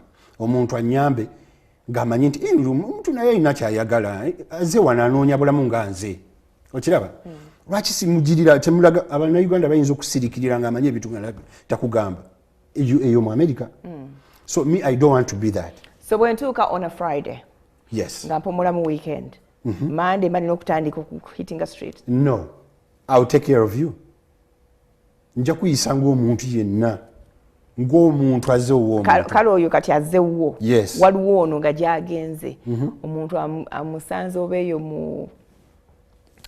mu ttano gye mulinyira zi train wallahi ng'ali awo biganye tamanyi neyamugambe ngenda ku receiving esimu agigyeko so what does that person Farida kyoyogera ekyo kyennyini nakiyitamuko nga bw'okyogedde nga sobola nakufuna muntu anvuga ntwale gye njagala ogende obwe walooya kubanga ensi ziri nnene you have to be driving what stage of your travel there did you get to that point kubanga wagambye sister onisha cousin relative yakulinda nakukima nakutwala e Virginia no teyaninda nava e Chicago nengende e Virginia nankima ku airport yagira mu time okay oyo sina kyemwogerako kibi the rest bye bakola abantu kyenyinza okugamba so yinza otuukayo omuntu eyakusuubiza okukima takulaba n'okola otya neweewaayo mu bw'obuyenza nedda teweewaayo what I would tell somebody ng'oli mu situation eyo talk to people omuntu era omulaba nti muddugavu yogera n'Abamerika bayamba okusinga baddugavu babeera waawo you talk to them they will help you olwomugamba ki I'm stuck nakuwa essimu n'okuba Amerika bayamba naye nga si bannayuganda n'omunnayuganda ayinza okuyitako ng'oyogera Oluganda n'atunula eri n'agenda agenda kunsumuwa but nze ku side yange nze manyi omuzannyo gwensobola okuzannya omuntu n'ayitawo n'agenda oze mu Amerika first of all omanye ekikuleese oze kukola ki mission yo ngimanyi onoonya mulimu onoonya kukola mpapula onoonya wakubeera okitegeera so those things nkolako byenkoze ebisooka nenkuwa ekkubo ebisooka ebyo byebiriwa ebisookafunirawo mulimu kwe kufunayo ku kalimu konna kosobola okuba ng'oyingiza with money you can't fail to do something I can walk into a company katugeze ekola packaging nembagamba njagala kukola sina kyenina apart from my passport it is a connection which connection is me at that time byenkugambye nti bwoba wakajja manyi so these people are trusting you okumpa omulimu abaliwa besigamye aba bagenda okumpa omulimu besigamye obwesige babutadde mu ggwe on my behalf tuyinayo abantu abalina companies ezikola cleaning bano abasobola okukola emirimu egitandikirwako abatalina mpapula okiraba kulongozaako edzi yes ng'ofunayo at least ebibiri oba ebisatu you start surviving omuntu kyayagala nga yakatuuka kwe kutandika okuyiga environment ekifo kyalimu atandise okconnectinga n'abantu afunyeyo mukwano gwe once you start getting those things you start moving kati aba tanafuna bills right tanafuna bills okyali fresh bills nze nzigwamu era sobola kuteeka ku bills zange oba nti sente zinsasula zinume nti kubanga oli mu kusuulira bwereere nze already nina omulimu ogusobola okusasula ebintu ebyo gwe toyina kuba omunnayuganda yakajja atandika n'okubala sente ze n'eddoola emu agivungisa mu mutwe ovungisa nogamba zino nyingi asasula 500 renti katonda wange nze ndizisasula ntya so nobeeramu ne fee eyo okitegeera nti omusajja akola bino ebintu nsula wa nsuza tangobe. I don't want to make people feel bad. Saku making a muntu feeling abubi ekyo kintu sikyagala. Any feeling that I got before sagala omuntu agiwulire. Estegera. Otandika okwetya ne bobanga you know confidence ekawansi. Confidence. Yes. Ekamu. Ne pride je wayina ngoli mu Uganda ngoli munene otandika okukakana sagala. I don't want to make you feel like that. I want to make you feel that you're worthy what we are doing. Gatuli fenna. That is who I am. So at that point you have no choice but to do those ordinary jobs. Yes. Oyino zikola. Nga tefe we twatuukira. Nga mulimu abalimu be twasangamu nga tasobola nakubulira ogwo mulimo gye guli. Ntigendo gukole. Omuntu atalina mpapula. Kubanga baba akatuuka otya oli ku visa. Tosobola kutambula wantu wonna nga tolina passport yo otya bajja kuyimiriza. American, if you don't do anything they don't stop you. Boba toli criminal, tolwanye, toina wantu wali kavuyo. Mbotambula ku street bakuyimiriza, where's your passport? It's not there. Ate boba ina passport yo ngeri mu visa ngoli mu America katugambe tukide Washington DC. You can travel to different states ne passport yo. Tebajja kubuuza whatever ne boba ngo ina just ID you can go through. Yes. So if you vakutiza, people don't talk about them. But anybody can manage. Okay. At okusoma, is it a must? Okusoma ye ali mu America nga yavene wafe yasoma. Where it becomes a must, it is omulimu gwetaaga gunakuwa sente ennungi. It becomes a must. Boboze ne degree yo, izina empapula zo wasomere ne qualifications zo tezikola mu America. You have to go back and study. Ezabwe zikola. Awango mwana P1. Yes. Of course wabayo obukosi bwotandikirako to survive. Jebuli. Okitegera. Wali obukosi bungi. Mbosasulira. Okasasulira. But you pay that money one time. Ate kirungi kyaba abantu nti when you study for something bebatandika n'okunoonyeza omulimo ng'onootera okumaliriza kosi yo. Yes. So it is possible, everything it is possible. Banji bambuuza ne ku page yange nzinze saasoma. Sagendako mu ssomero nsobola okugendako mu America, you can. Notetenkanya olulimi lwa street because you want to communicate. There are so many there abatasoma bayingira mu America. So are you trying to say under no circumstance can you fail to get a job? In America? Can you fail? Can you fail to get a job? Tosobola kulemerwa funa mulimu. Bw'obanga weewaddeyo nti ze kijja kyonna nkikola. Tegusobola kubula. Gukubula nga the environment gy'olimu nga tebasobola kuyamba. Naye oli omuntu gw'oli naye bw'aba afaayo nnyo, you can get a job ebirimu gy'ebiri. Nze America njitambudde buli nsona njitambuddemu. Nina wenda banengamba mulimu n'aba Nigeria abakolera mu mpapula z'abalala. So bano abali homeless betulaba abanje on the street tebalina yabayamba. Tebalina gwe batuukirako. Nga bana Uganda. Whatever. Waliwo ebintu ebireetera abantu ending up in that life. Era byengenda okusomesa wano ku mpewo. Bw'ova mu Uganda n'ogamba nti kati ngenze mu America. Sometimes abamu bagenda balina excitement. Expectations ziri waggulu nnyo ngenze mu nsi ya bugagga. Otuukidde mu mabaala onywa mwenge ebikuza mabega. Otuukidde mu relationships ozigwamu bugwi bikuza mabega. Okitegeera. Ati tuwidde bangi abafunidde obutuze mu relationships. Twogereko bakazi. Bonna abakazi abasajja. Abakazi babifuna ne babeera bulungi. Naye ng'oli musajja ojja tukira mu relationship ofune empapulo zibonaboneremu. Nga bya ddala. Akutulugunye either omuzalemu anti ojja kuva eno ng'olina akasigiri otandike kuzaala baana. Amaanyi olina mangi tolina mulimu. Ozaale baana bakunyigire eyo obeere nga tovaayo. Responsibilities zibeere nnyingi kubanga eri bw'ozaala guba gufuuse mulimo n'abaana nabo mulimo. Nkugambye nti buli kimu okisasulira n'abaana ojja tandika obasasulira batwala wa babysitter. Kavuyo keereere. Sisobola kujja nga nze kubeera house helper.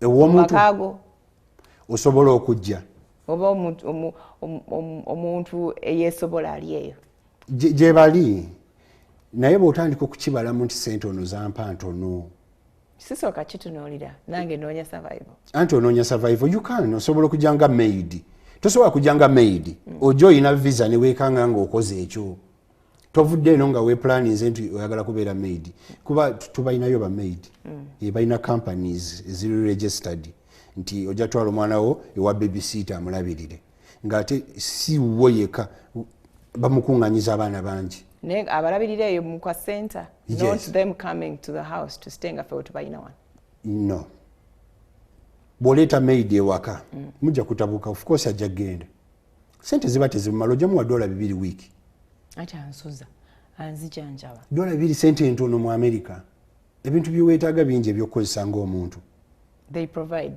providing nga ffe ate kati singa bino ebye Uganda olese maid abeere mu nnyumba nti omuwaka sente eri nsi ndala olaba oleeta just mukazi gw'oleese omujje Uganda ng'oli boyfriend omulese mbeere mwenna n'akuddukako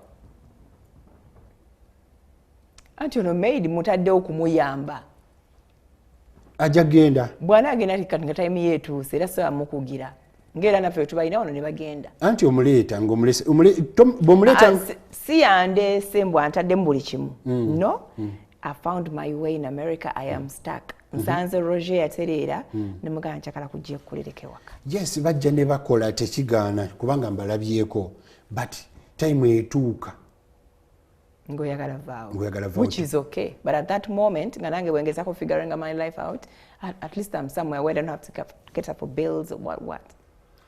Yes, you can stay.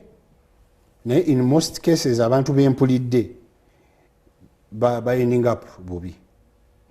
Kyenkugambye nti bw'oyamba omuntu ofuka problem. Yes, oba omuyambye at the end of the day ne mwawukana bubi.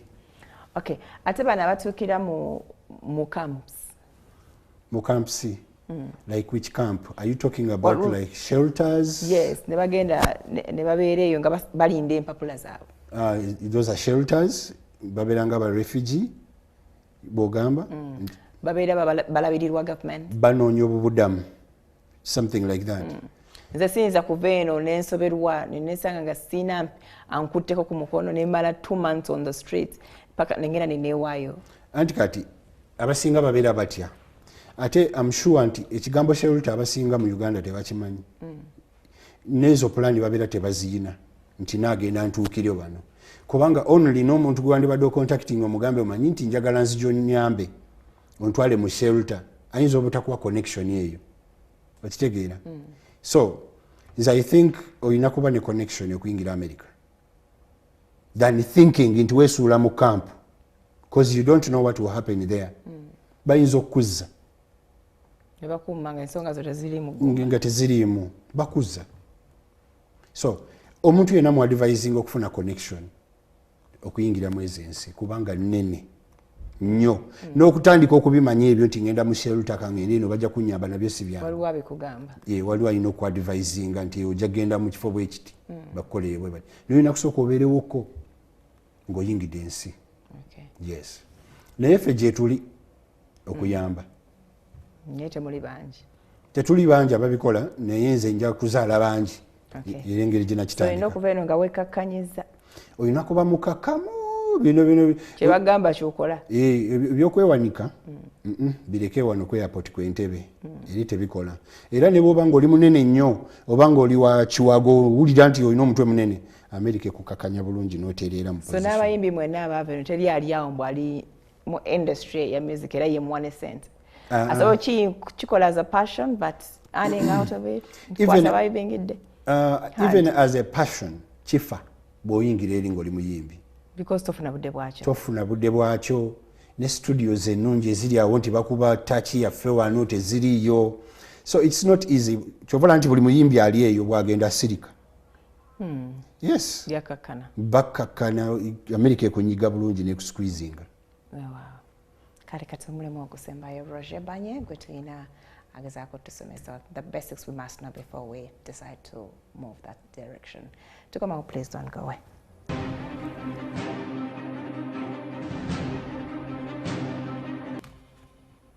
Okay, tunatera komekereza sheno ne mukolo Roge. Roge, apart from conferences,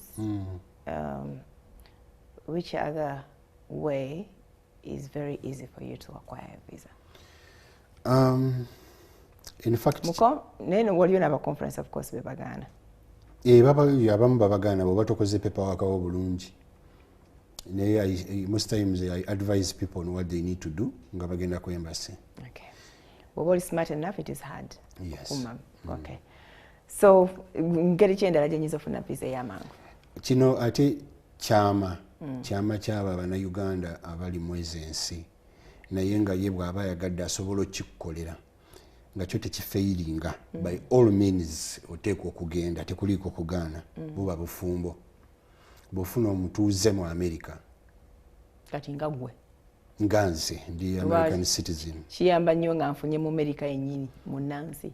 No, nange ndi munnansi tetuba tulabanga gwe oli Munnayuganda. Ndi Munnayuganda, yes, ne status yakyuka. Okay. Tekiriiko nti kati bw'ojja wano n'osiima omuwala nsobola omuwasa ne tugenda mu kooti ne tukola embaga kuba baba baagala biraba ebifaananyi ebyo baagala kulaba bifaananyi kabaga mwasinkana ddi mwasinkanirawa mwewasizaawa mwatandika mutya communicatinga all that story olina ogibuildinga up then nga mufayiringa muteekayo I think bitwala 6 months tebitekinga long kibeeranga bw'oba otwala omwana wo. So relationship eyo ino kubanga ebaddewo for 6 months oba 6 months after you filing. Kati ekyo ngafa Abannayuganda ffe tukiteekawo nti ebaddewo for those 6 months. Over 6 months. Okufayiringa those things for 6 nti biba yeyo time gye birina okutwala for the immigration to do the process. So tuba tubalaga ki evidence we have been dating. Anti byebyo bye mu creating okubeera nga mulina ebifaananyi bya honeymoon mubadde ku kabaga bwe mwafumbirwa ne muvayo ne mulagawa mulina okubuilding up story. Yes, bye mubalaga. Okay. Yes. Eyo sure deal. Eyo tefairinga nga mutuuze citizen yakuwasiza byanguwa oyanguwa n'okugenda kati awo genda olina atunyumiza story wanzi nero obona yaliwo Netherlands yasooka ne bakola emikolo ye ne basooka ne bamumma omuwala gayina asooka addayo n'akomawo baba bikoze bubi birina process yabyo ennungi olina bikola n'abantu ababimanyi. Ate oba olina funa lawyer naye ofuna lawyer lwakubanga tobimanyi naye kati nze mbimanyi. Process yabyo yonna ngimanyi. So bwe banzikiriza ne ŋŋenda nga nange nfuukirawo citizen. Anti ogenda olina green card eba ya myaka egi abiri mulina okusooka mubeere mwenna for those 2 years. Bakakasa endala muli bafumbo. Most cases bajja ne bakebera ne bakola ki naye ng'ate eno tuba katugeze twateesa ebyamwe byakuteesa mulina okikola ne kibeera lweyo mpaka nga mwetadde mwebeera mumanyi mu mutwe tusobola na kuzaala ate munazaalirawa mpozi nga bba w'oyo omuntu yennyini nga yaleesewo obuzibu kuba nebbuba. So naye bwe tutuukayo tuba tubeera ffenna si tteeka naye waliwo ebintu ebyetaagisa nti muba mulina okubeera mwenna nga okubeerawo mu nnyumba oluusi bwe bajja ne bakyala bagala ate batera nnyo bikola nga munaatera okukola eri ey'emyaka 10. So muba mulina kikola nga kyaddala mukirabira ddala nti kyaddala naye ng'okwegatta tekuliwo. So which other way? Kuzaala? Okuzaala tekikuweesa mpapula era oli tavaayo eri n'agamba nti omutuuze yazze nanzaalamu nti agenda kumpa mpapula ajja kuba atwala mwana we era eyo bagiyita katugambe nti omutuuze avudde eri mufumbo avudde mu America mufumbo eri ye waba si mufumbo no kanku example y'okubeera nga mufumbo yajja eno n'afuna girlfriend n'amutikka olubuto bw'amutikka olubuto omwana we asobola okufuna empapula even though tebibakwatako egye bayita birth abroad balina requirements ze bakusaba before ng'omwana oyo tonamuzaala bw'oba omufayiringira wano gundi okufuna citizenship ne naturalization bakusaba emisolo your tax returns for 5 years before nga temunamuzaala gwe nga citizen.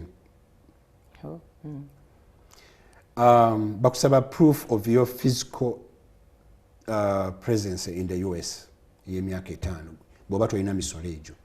Yes, oyinza okuwaayo nga biruzi z'amazzi, ekintu kyonna ekiriko amannya go nga kiraga obadde bw'oli mu America egyo emyaka 5 nga tonazaala mwana.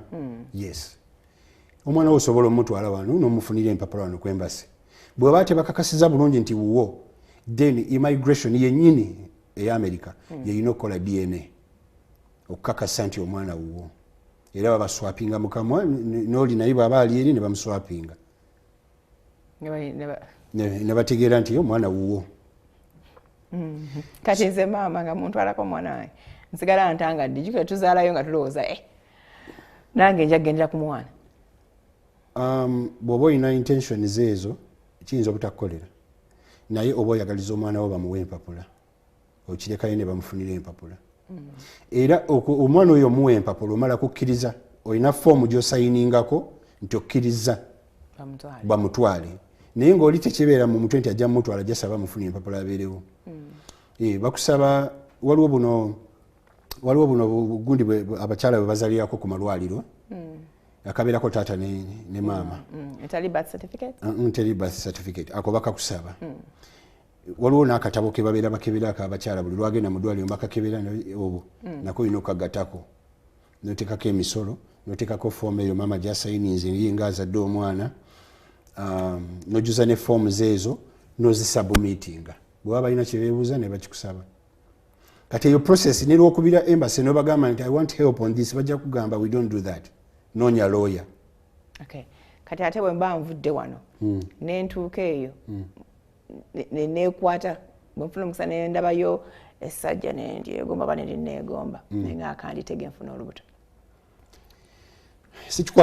kisobola okunyanguyiza process okufuna empapula? Nedda. Abasajja bakoowu abasinga abali eyo baabi bakolakola dda, bali stressed n'abakazi. So bamaking sure tebazaalazaala. Omusajja bw'ofuna omusajja n'akuteekamu olubuto oyinza okueningapo nga tofunye empapula, tekitegeeza nti bwakuzaalamu kuba mutuuza ajja kuwa empapula.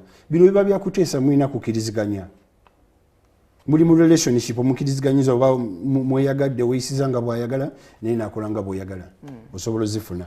Naye teweetwala nti oyagala omusajja akuwa olubuto ofunireko empapula, omwana ajja zifuna osigale gwe nga toyina. So olina kubeera careful. N'abasajja abasinga bali ebulaba bakoowu, they are so abused by women, bakyuka. Bwe batuuka eyo abakazi bafuuka, okitegeera. Omusajja atuuka eyo n'akuleeta nga ayina sente ze, ayina emmotoka, ayina biki ne weesanga nga bamugye mu nnyumba ne baleka mugo omukazi. So most men they are tired. Yeah. Awo ekisiyaga siwe kiyingiddewo. Nekisi bakola bingi. Not only that, n'okulaba zipooni ku gundi ku internet biki ebyo. Abasajja ba-ending up nga bakoze ebyo lwa busungu bw'abakazi. Yes. Okay. So omusajja yenna ali e Bulaaya amuwa ekitiibwa. Ate sigambye nti n'abakazi nabo sebawa respect. Mbawa respect. Kozi omukazi okubeera n'abaana abasatu nga ali single mother. Kimenya. Naye ate yo America ezensi zinengeri gye zinyigamu abasajja okutwala obuvunanyizibwa bakukamula ne ssente z'okola ne babeera nga bw'oba ozadde abaana 6 ze ssente z'obawa ku buli mwana z'okola. Bw'oba okola $10,000 bajja zaawulamu emirundi ebiri. Bawa omukyalo oba mwayawukana oba muli mwenna. So bw'oba oli musajja nga olina akasigiri k'okuzaala tokatwala Bulaaya. Togenda kubaawo nekiweekolera mu bulamu. Tewaliyo bino nti abaana basomera bwereere? Abaana basomera bwereere, of course basoma. Gyebiri ebyo gavumenti yabikola ebyo, abaana basomera bwereere. Ze n'omwana wo olina empapula oba address w'obeera ne bamanya nti olina apartment oba ennyumba n'omufunira essomero. Naye bw'oba osula mu lumu basi nafuna mpapula ng'omutuuze ye omwana aba waabwe kasita oba nga bamuzaalira eri. Of course ezo ensi zikyusa nnyo abaana. Yes. Bw'ozaala omwana waliwo ebintu by'otasobola mulagira nga gwe omuzadde, so ensi zikyusiza ddala abaana. Bills kyezo zemusasula ennyingi nnyo ezibateekako bunkenke? Bills zitebera biiru emu, tulina bills nnyingi. Of course daily life waliwo ebintu by'oba weegomba okukola. Walimu ne bills ezikuyingiramu nga tozeetegekedde. ate kasita oba ng'ovuga ng'oli ku kkubo ovuga everyday osanga ebizibu bingi ku kkubo either okubye ekitaala either oduse speed ezo tiketi baziweereza wa tezibeera cheap zibeera mu $10 $15 okitegeera n'ebintu ebya bulijjo ofuna bills nyingi nezikuleetera stress ne bills ennyumba oba wakekyusa bweti ng'omwezi guweddeko ennyumba teziri cheap living cost eri high n'emmere okitegeera kawo oteekeko ne stress y'abantu abali eno naye nga abantu abali eri mba advice nti ku bantu abali eri babawe love when you're talking to those people bawe love talk to them nice they need it toyogera only when you want money tokuba masimu because they have had enough ate omuntu weeriba omuwa love enungi n'omusitiri ebizigo temulina love eyo love weeri naye ng'ebeera ntono kubanga bali busy very busy okiraba omuntu ali eno bw'akwata obulungi omuntu ali e Bulaaya ayinza omufunamu ebintu bingi omuntu ava eno ng'agamba kanewemu emyaka gyange egyo 5 nkomewo for good nkomewo Uganda for good I settle here you go there angende nkole ennyo mu myaka 5 mbenga tosobola kikola eyo ebeerayo thinking nti ngenda kola emyaka 5 how about bw'otuuka omulimu n'otagufuna ogwo gugenda okuwa ssente ez'okudda kati awo si wenkugambye nti totunda bintu byongova wano tokiraba kuba nze nasookayo already manyi situation eriyo so if I advise you don't sell off your stuff mba nkwadde amagezi ssente zikola visa zinoonye mpola mpola mu bintu birala naye lekawo ettaka lyo n'ennyumba yo bwe biriba bigaanye togenda kudda ku zero ng'okomyewo eno nti ogenda sula mu basenga ogenda sula mu mikwano gyo ate nabo batandika okweganya nti ono abadde Bulaaya abadde tatuyamba tatukubira ku masimu kati guno asula waffe mu ntebe so I'm like omuntu weetegekere life yeyo egira netuuka ekiseera you become comfortable kyekisinga okugaana abantu okudda nti tezinnawera oba ate okudda nga responsibilities ziwera ezeeri sente neziba nga osevinga kitono anti olina family wazaala abaana oli mukaaga eri onoobatika obaleete bonna mulundi gumu ate woobeera olina osasulirawo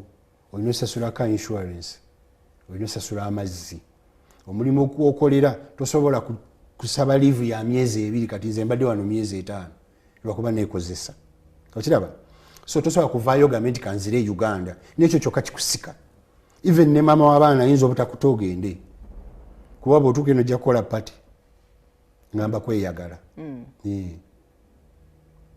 so that's why olaba abantu tebajja ne ssente zigaana oyinza okusanga nga ali eyo amaze emyaka egiwera 2 nga zaagaana okuwera si nfuufu yaffe nti yebagoba teri atayagala kudda Uganda bonna baagala kujja wano kuba ffe Abannayuganda nga bwetulaba twakula tulinamu okucakala kwagala kweraga bikyebe twakula tulina ekintu ekyo so everybody wants to come back home awulire bulungi alage n'abeewaka mbu yakomyewo yes kati bwe batikka ne bakomya is it easy for you to be deported unless ng'olina omusango gw'okoze nga gw'amaanyi ng'ensonga toyina mpapula bw'oba toyina mpapula n'okola omusango gw'amaanyi basobola okukuzza ng'oba tebwesanze mu wrong yonna you can be there even 20 years even more than 20 years obeeramu mu nsi nga tebakunoonyeza nakunoonya oba nkugambye naye oba otambula tolina passport naye oba tolina visa yaggwako naye oba tolina mpapula naye nga bw'olwala ogendayo mu ddwaliro ne bakulaba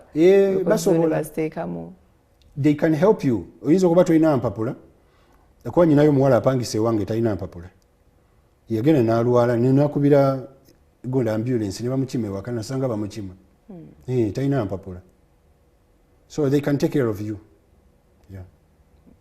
Okay, when you say take care of you, I think I'll be able to what against that. Do they treat you for free? Like I said, abeerayo mu system asigalayo mu system okitegeera nti bamukola kibamujjanjaba America inawe kufunira nengo ovaayo ovaayo nodeeka alina biru ebeerayo ogisasula ebeerayo basigala bakubanja ebeerayo balina we bakukwasiriza okitegedde n'omukyalo ogenda okuzaala ino sasula biru ebeerayo biru alina biru zalina okusasula baziweereza ku nyumba yo so not everything is free there America tegaba kintu kya bwereere kaba katego. Bale betulaba babeera ano n'afuna embuto olubuto nga si lwa mu America. Nagamba ngeze kuzaala mu America with the purpose of having their child okuba ne passport eyo. Anti byenkugambye nti Trump yabigalawo yabitinkula yabizanyiramu. Ebiseera ebyo ng'akyaliwo yagamba abantu abajja ne bazaalirawo ne bafuna empapula tugenda kistopinga. Kubanga abantu bangi bafunanga empapula bafunanga embuto ne bagenda nga bagenze nga ba tourist ne bazaalira eyo nadda ng'omwana alina empapula. So ebintu ebyo byonna byatabuka. Empapula za America si nyangu kati. N'abateekayo ddaasayira mu baliyo balinzi. Wakuba gayi yalika abyonoonye. Bw'oteekamu asylum you don't do much. As in what? Obeera eyo ng'olinze paka banagikuwa ofulume. Basooka ne ba I think it is. Tebalina mirimu gye bayinza kukolako. I think no balina ku-issuing work permit. Which work permit bagyongeza time oba ziri 100 days oba 120 days something like that. Zoyina okulinda okufuna work permit. Meanwhile awo nga nkola ki? Tewali. Osobola okubeera ku food stamps. Food stamps zeziriwa. But okuwa emmere ey'obwereere. Eri mu gundi gye mu system. Mu gundi eri gye babeera we bakuŋŋaanira. No. Bakuwa food stamps osobola okugenda online n'ofiringa in oba n'ofuna essimu n'obakubira oba n'ogenda ku offices zaabwe. Naye ng'olina w'obeera. Ng'olina w'obeera n'obagamba siina mmere siina biki bakuwa gundi tebakuwa ssente bakuwa kaadi ng'eriko ssente. You can access. You can go in the shopping center n'ogulako amata muceere mulimu bi companies mu ebiri omwo nga bigaba mmere ya bwereere n'ebijanjaalo bintu tebiri awo. Yes. Naye nga si mmere ennungi nnyo. Kawukuumi. Ate kisinziira which state. Buli state n'amateeka gaayo. So as ennaku we ziggwako then you're free to start working. Bakuweereza working permit. Eyo nsobola gibeerako for the rest. Bakuwa time lwe getting expired ng'empapula zo bakuwa kubanga bakyakola ku ki ku file yo oba application yo gye wateekayo. Either was seeking asylum oba otaddeyo obufumbo oba ki whatever. Yeah. Okay. So tugira tubeere Uganda abamu. Bw'oba oli bulungi ng'olina ennyumba olina omulimu guyingiza ssente olina emmotoka I don't see why you have to go through that. So okugenda eyo kiba kirungi for you to move ng'ensi ekulemeredde wano n'omanya ennaku yo there you go and work hard. Yes. Bw'oba okyali waddeko oyinza okuta appreciatinga kyeri. Yeah, naye mu Uganda mulimu abantu balina ssente. People have money here.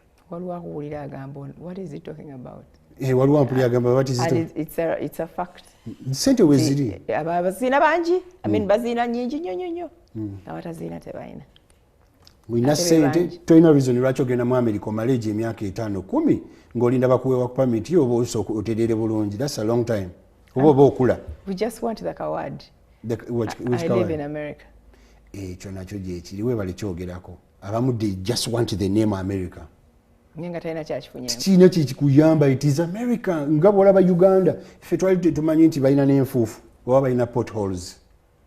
Bali emmere y'emu ngaffe. Bw'obeera n'obalaba mu movie olowooza nti liggulu ddala. It's the same thing here. They are just lucky nti tebalina ensi yaabwe eri very organized. Bali organized. System zitambula. System etambula bulungi. Everything is okay. But nga bw'ofuluma wabweru wano kyekimu. Kyekimu America ogiwulira just mu kirooto. Era bw'otuuka bwe guba mulundi gwo ogusoose obeera nga agamba okyali mu dream tozuukukanga. Okyebase. Omala okumanya n'ogamba This is America. Nandibaddeko eka kubanga ekosobola ofuna ekyokulya even when you don't work. Uganda eri era abantu bakole ssente zaabwe bajje beezimbe bagule amataka bw'atuuka ekiseera nga gyasatulengaho ng'asetolinga eka kubanga tojja kulivingira ne ku gundi ku retirement. They take your money for retirement ne babeera nga bakujjako ssente za social security bazikujjako bw'otuusa ekiseera ng'oretirinze oyinza n'obutaziryawo kumala emyaka 3 ofa n'ozirekawo baziina. So what you do osavinga ssente zo n'ojja ewaka ne famire yo gy'oboleseewo mu nsi nebanga ekyalya ku ebyo byewakola.